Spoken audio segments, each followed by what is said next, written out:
早啊，各位，又是要赶车的一天。接下来呢，我将会从离家出发，12点钟不到的时候就会到达立陶宛的首都维尔纽斯。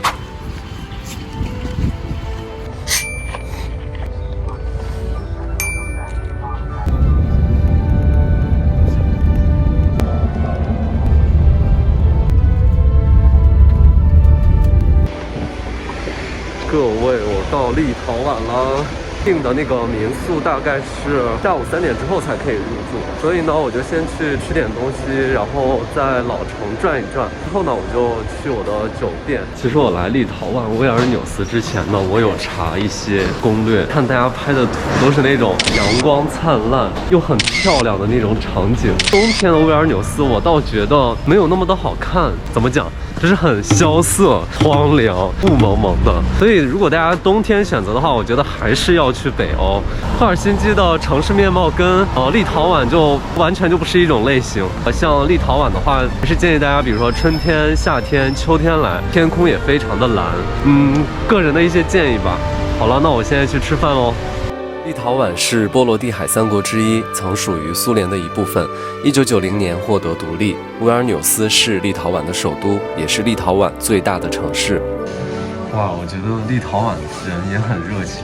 然后我刚才在这边闲逛，然后在找餐厅，我就找不着那个餐厅的入口。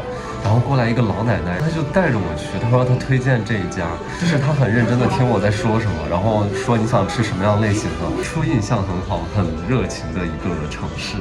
这个是我的午餐，然后还有一杯正在做的热咖啡。大家看我现在周边的都是当地的居民在这边吃。它这个店就是10平米左右，很有那种国内沙县小吃的那种概念。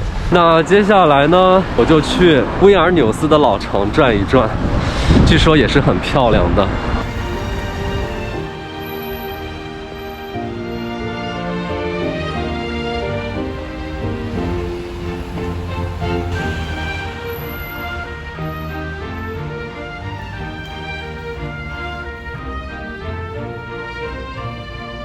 哇，我刚才一进这个黎明门之后，真的很漂亮。维尔纽斯的老城，哇，真的好美啊！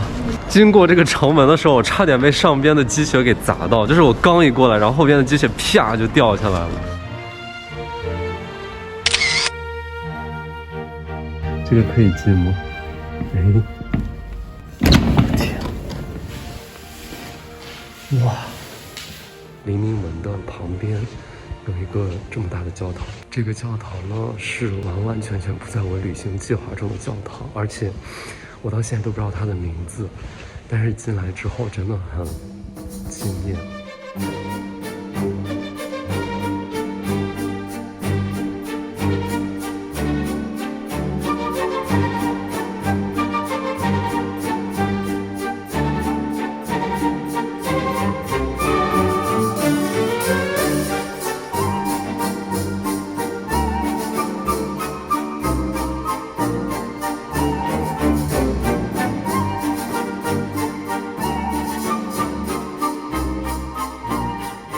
我出来了，刚才我小看了一下地图，我发现基本上走一个街区，就像罗马一样，就会遇到一个教堂，而且这边就是各种各样的教堂。哇，真的，维尔纽斯还有多少惊喜是我没有发现的？真的，这些都不在我的旅行计划内，而且这个教堂的外立面完全是和这些居民区、这些商业区融为一体的，就你不仔细看，你根本看不出来。哇，那我再去转一转。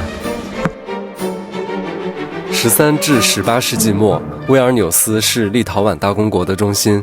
立陶宛大公国在15世纪达到鼎盛时期，是当时最大的欧洲国家，在文化和建筑领域对东欧大部分地区产生了深远的影响。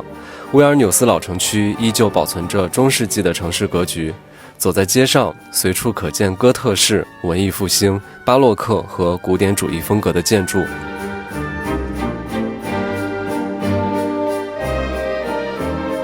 刚走了有20米吧，然后又遇到了一个教堂，然后这个教堂的旁边呢是一个音乐厅。我觉得就是威尔纽斯好像要比塔林、里加老城区要更大一点，而且更有意思一点。这边的话真的走不动，你知道吗？因为太多可以看的东西了。穿梭在威尔纽斯的街道真的非常的有意思，进去看一下。现在这个教堂是圣三一教堂。这门看着可以进。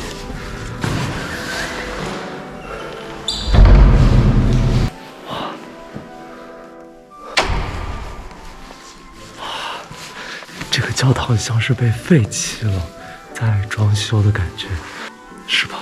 你看这个顶，你看像是荒废了很久。这个教堂正在翻修中。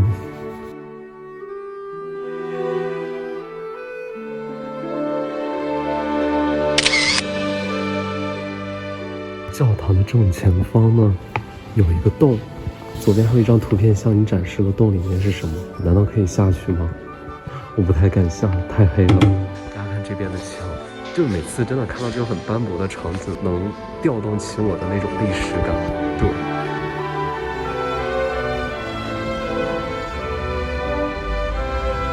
真的，我发现越往前走就越漂亮。然后大家看到了吗？就是现在是老城，然后远处还有那些玻璃幕墙的高楼大厦。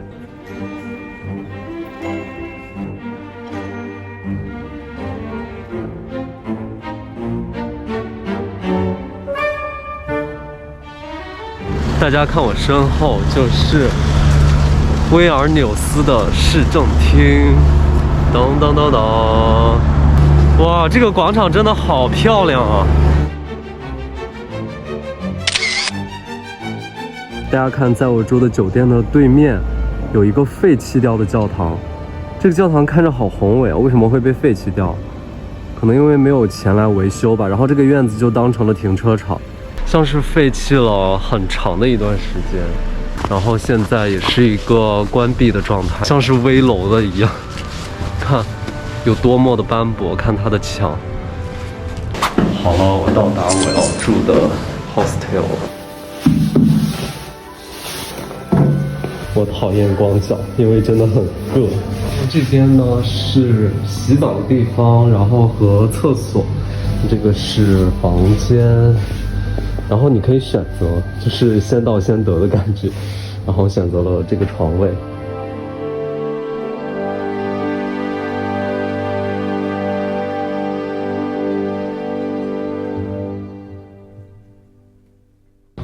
休息了差不多了，天黑了，那我现在出门喽。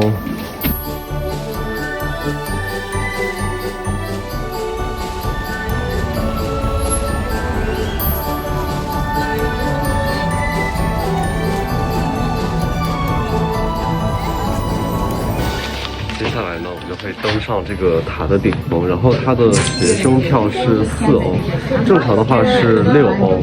如果可以登顶这个白塔的话呢，我们就可以看到整个城市的面貌。这个地方每次只可以通过1个人。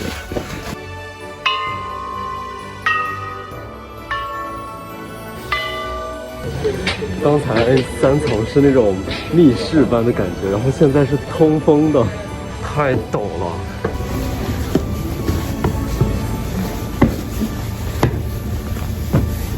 看一下这个斜坡的陡度，这个白塔里面居然是有这么多的木质结构，是教堂敲钟时候所用到的钟，然后它每个窗户前面都会挂了一个，真的是越往上越陡峭了，但是越往上风景却越好了。给大家看一下外面，可以鸟看到整个城市，看到了吗？远处是威尔纽斯比较现代化的城区。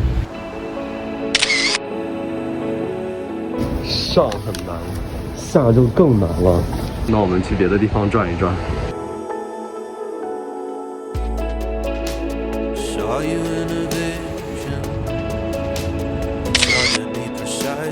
像是我在罗马的时候就很难看到这种高楼大厦、玻璃幕墙。如果你去米兰的话，好像有一个街区你可以看到，就是那一块有一点像之后上午去 CBD， 但是也就是仅仅那一块儿。今天我和阿塞拜疆的一位小伙伴，我们两个来吃中餐。中国吃很好 ，Chinese food very delicious。OK。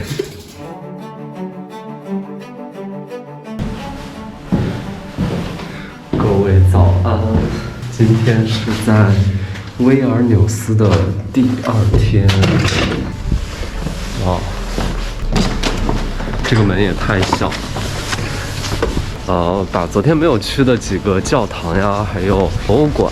对，今天有一个非常重要的重头戏，就是对岸共和国维尔纽斯有这么样的一个地方，就是他们当年怎么讲，就是有点行为艺术的感觉。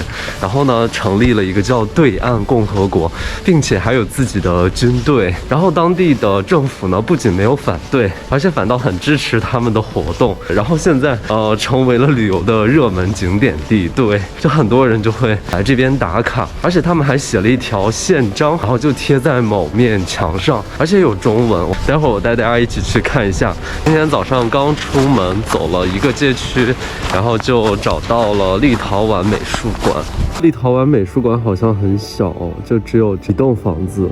这个就是立陶宛美术馆的门票。工作人员都比游客多，好像现在只有我一个人。然后我刚一进来，我发现其实好像大部分都是跟王公贵族之前用过的那些器具呀、绘画有关。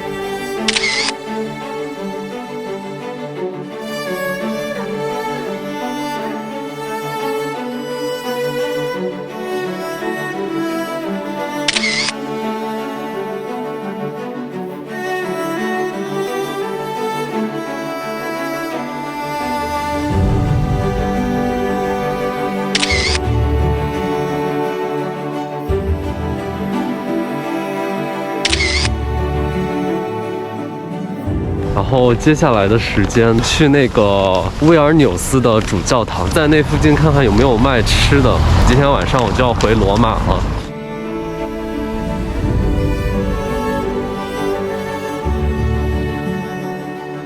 这边呢有很多卖前苏联时期的这种徽章，应该是那种奥运会时候的纪念钱币。我买了运动的纪念徽章，前苏联时期的。运动会有关的。大家看我的左面就是威尔纽斯的主教堂，旁边呢就是立陶宛的大公宫。哇，这个好可爱！我点的是这个，但是我不知道它的名字是什么。一份是6欧，我也不知道是什么，好像是法国的一种食物。是不是看起来非常的诱人哦？哇，现在这边已经变成了金黄色，这个好像是那种铜锣烧的感觉，从来没有见过也没有吃过，这是什么？这个应该是糖吧？哇，看起来很诱人。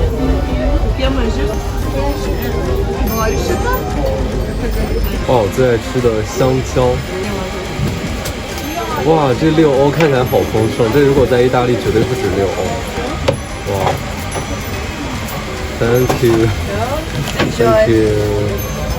哇，好大一份！真的香蕉和面包简直是绝配。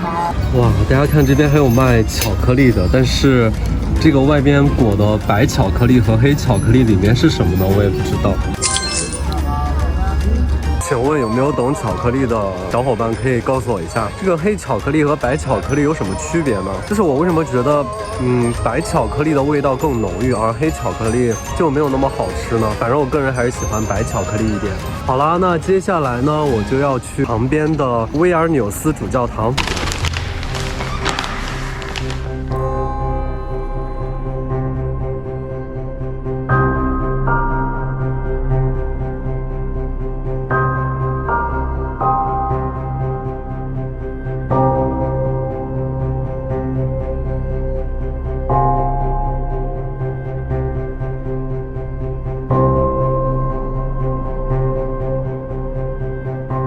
我现在来到的是立陶宛大公宫，原来立陶宛的大公所居住的地方。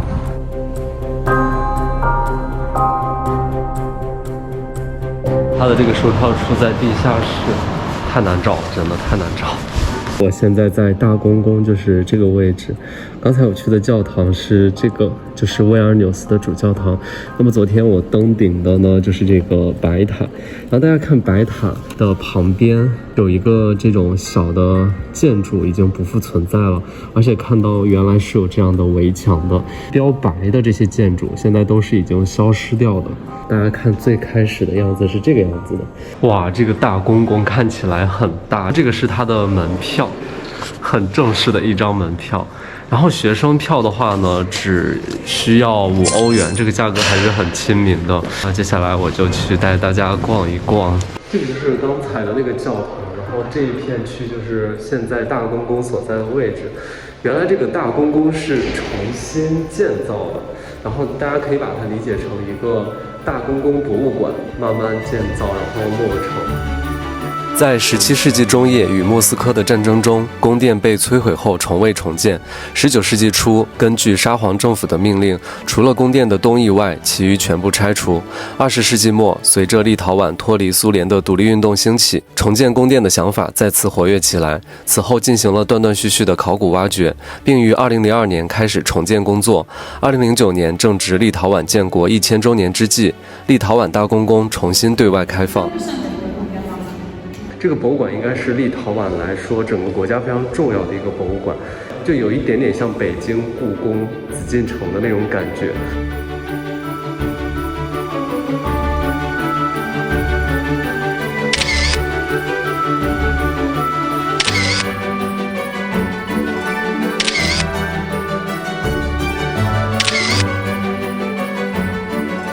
好了，我出来了，接下来就要去对岸共和国了。真的越来越觉得维尔纽斯是一个特别浪漫的城市。就刚来的时候还觉得有点萧条，老城和新城衔接得很好。穿梭在维尔纽斯的街道的时候，就有一种穿越时空的感觉。白色的条幅挂的就是对岸共和国的标志，然后这里就是对岸共和国的国门。我马上就到了它宪章的地方，哎，已经到了，很近。